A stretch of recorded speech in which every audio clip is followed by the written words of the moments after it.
Seguimos aquí en la tarde y a esta hora nos acompaña Eduardo Gamarra, profesor de la Universidad Internacional de la Florida, para analizar el cierre de gobierno en Estados Unidos. Señor Gamarra, bienvenido, gracias por estar con nosotros.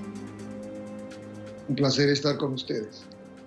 Nos enfrentamos a un tercer cierre de gobierno en apenas un año. ¿Qué pasó para que llegáramos nuevamente hasta este punto? Bueno, es una pregunta que no tiene una respuesta fácil, puesto que uno pensaría que cuando el mismo partido controla el Poder Ejecutivo y ambas cámaras del Congreso, que no debería llegarse a este tipo de situación. Sin embargo, vamos en la tercera y probablemente quizás sea la más extensa, ¿no? Y además viene en un momento de vacaciones, de un momento de celebración, entonces tiene unas consecuencias algo más importantes que las dos anteriores, que fueron muy breves. Pero yo creo que la gran pregunta es cómo llegamos a esto siendo el mismo partido el que controla básicamente Claro. la gobernabilidad en el país. Y usted plantea entonces un punto muy interesante, y es el tema de las mayorías que tiene en este momento el Partido Republicano. Unas mayorías que serán replanteadas en enero próximo cuando los demócratas tomen el control de la Cámara de Representantes. Si esto es así ahora, ¿qué podemos esperar pues, cuando esté al mando la oposición? Bueno, yo creo que ya estamos anticipando lo que será la gobernabilidad en el transcurso de los próximos 2 años.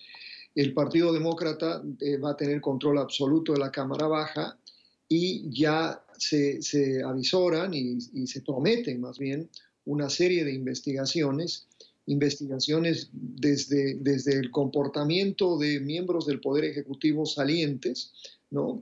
Hasta, pues obviamente, la investigación sobre el tema ruso, hasta temas relacionados con las organizaciones que pertenecen a la familia Trump. De manera que va a haber mayor tensión entre el poder legislativo, particularmente la Cámara Baja, y el poder ejecutivo, e inclusive, ¿no? se puede visualizar un escenario donde un juicio iniciado en la Cámara Baja pueda llegar a básicamente plantearse un impeachment, ¿no? O sea, votar un impeachment y plantear un juicio político en el Senado, ¿no? Entonces, yo creo que vamos a tener 2 años de intensa actividad política y con un presidente cada vez más contra las olas.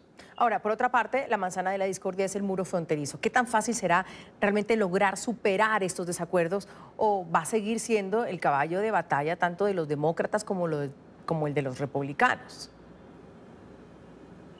Mira, el presidente está básicamente en su propia camisa de fuerza, ¿no?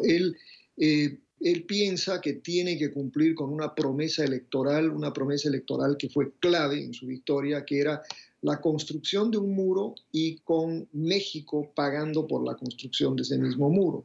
Pues ya sabemos que ni el presidente Peña Nieto ni el presidente López Obrador están dispuestos, o sea, México no va a pagar por ese muro. Eso deja entonces la siguiente pregunta: ¿quién va a pagar por el muro? Y si va a pagar el muro el contribuyente norteamericano. Y en este momento, con la correlación de fuerzas que se da en el Congreso, sobre todo, el Senado es un poco más, digamos, más dispuesto a llegar a un acuerdo bipartidario con los demócratas, pensando, ¿no?, en seguridad fronteriza. Sí, yo creo que lo que el presidente Trump ha logrado al menos crear entre sus seguidores es la idea de que los demócratas están a favor de unas fronteras completamente abiertas. Y eso sabemos que no es cierto.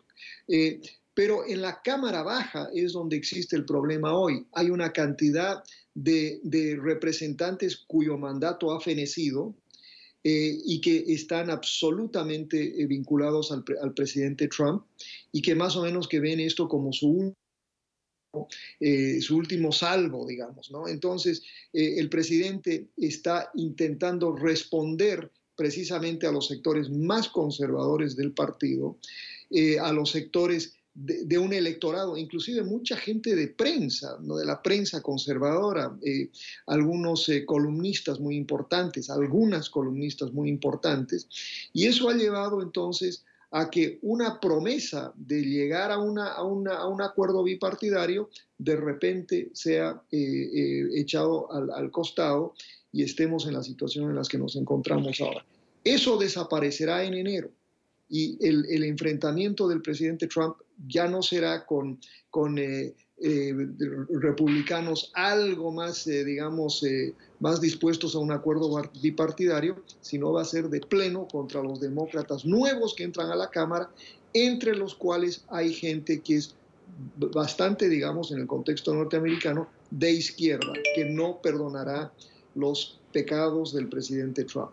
Ahora, ya comenzaron también las reuniones con el Congreso para encontrar una solución a este cierre de gobierno y el presidente Trump dice que está trabajando con los demócratas por la seguridad fronteriza, que según dicen sus redes sociales es necesitada desesperadamente. ¿A dónde van estas conversaciones que están siendo reanudadas hoy? ¿Realmente tienen futuro?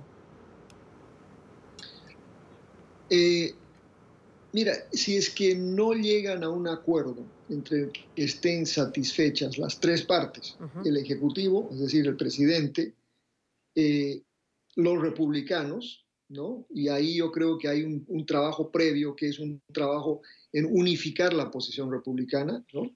Y tercero, obviamente, lograr que los demócratas de alguna manera acepten el financiamiento de parte del muro. El problema es el siguiente: el año pasado los demócratas ya aprobaron 1.6 mil millones de dólares para la famosa construcción del muro. Ese dinero no ha sido utilizado y eso es lo que reclaman los demócratas en este momento.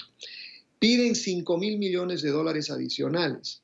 Esos 5 mil millones de dólares, pues, primero que afectan el déficit, y estamos viviendo en un país con un déficit histórico. Este país tiene hoy casi 25 trillones en déficit. Entonces, no es que es aumentar el déficit para financiar un muro que no es verdaderamente, desde la óptica de los demócratas, la mejor forma de asegurar la frontera. Mientras no se llegue a un acuerdo, y si va a haber un acuerdo, va a haber un acuerdo en el que los demócratas van a tener que ceder algo, dar algo dinero hacia la construcción de un muro o de algo que se asemeje a un muro, ¿no? Y los más conservadores del Partido Republicano van a tener que ceder en que el muro que visualiza Trump no se va a construir. Y lo más importante es que si no se acepta esto en los próximos 6 a 7 días, es decir, antes de enero, el muro que visualizaba Trump durante la campaña y que visualiza el electorado trumpista, eso no va a ser posible con una Cámara Baja dominada por los demócratas. Vamos a agradecer a Eduardo Gamarra, el profesor de la Universidad Internacional de la Florida, por estos minutos aquí en NTN 24. Muy amable. Igualmente, un placer. Gracias, una buena tarde.